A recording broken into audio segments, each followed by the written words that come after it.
A newly released CDC report, nearly 3 in 5 teenage girls felt persistently sad or hopeless in 2021. That's a dramatic increase from past years and the highest levels of depression reported in the past decade.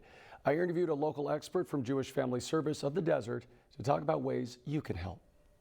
Greg, tell us about this new CDC study and what it means for teenage girls. Peter, thank you very much for having me. Unfortunately, the study indicates that teenage girls especially are under a tremendous amount of stress, unfortunately leading to some really deleterious outcomes for them. Increase in violence towards the kids, increase certainly in their sadness, and maybe worse, increase in suicidal ideation and suicidal attempts in this very vulnerable group.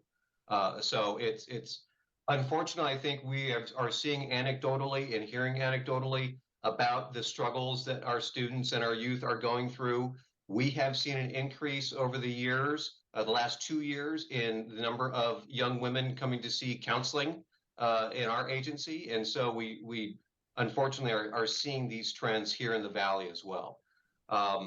There is not, in the report that I've seen, there is not any information related to causes. I think certainly the trauma that we as a society have gone under, certainly as it relates to the pandemic, have forced a lot of changes in our lives, some unwanted changes in our lives, and we think that that is leading generally to a societal trauma that we're all dealing with. And unfortunately, the kids being vulnerable bear the brunt of it often. And unfortunately, again, the report is indicating that our young women are bearing a tremendous brunt of these difficulties. So let me ask you, Craig, now that we obviously know there's a problem here, what resources are available? What needs to happen? And also, what are some of the warning signs that parents and family members need to be on the lookout for? Yeah, let's start with the warning signs, Peter. And again, I'm not a clinician, and I want to preface my comments here, but it's a lot of what I then am told and hear in my discussions with our clinical team and certainly our clinical director. Really, it is any change in behavior. And sometimes those changes are subtle.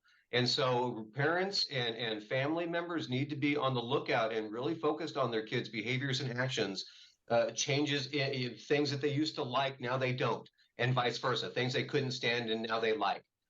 Changes in attitude, changes in communication styles, really, and certainly then reports of self-loathing, wanting to hurt myself, and even then making those reports about friends. Oftentimes we know that teenagers will talk to their friends and their family and speak in third person.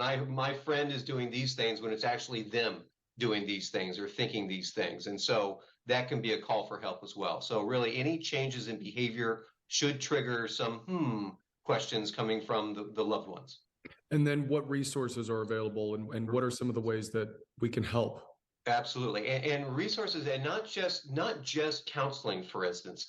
The article mentioned school-based activities. Get the kids involved in something, whether it be a school-based activity, church, synagogue, other social clubs that are positive, a math club, a debate team, something like that. I thought sports was a great outlet for me, and I appreciate those lessons learned. So sports, and then certainly the specific mental health tools that are counseling.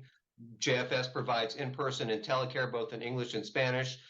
Many providers, Latino Commission, the LGBT Community Center, I believe Martha's provides some counseling. DAP certainly provides counseling. So if you have insurance, you can call your insurance company and simply ask them for a referral, and they'll give you a referral to whether it be us or another provider.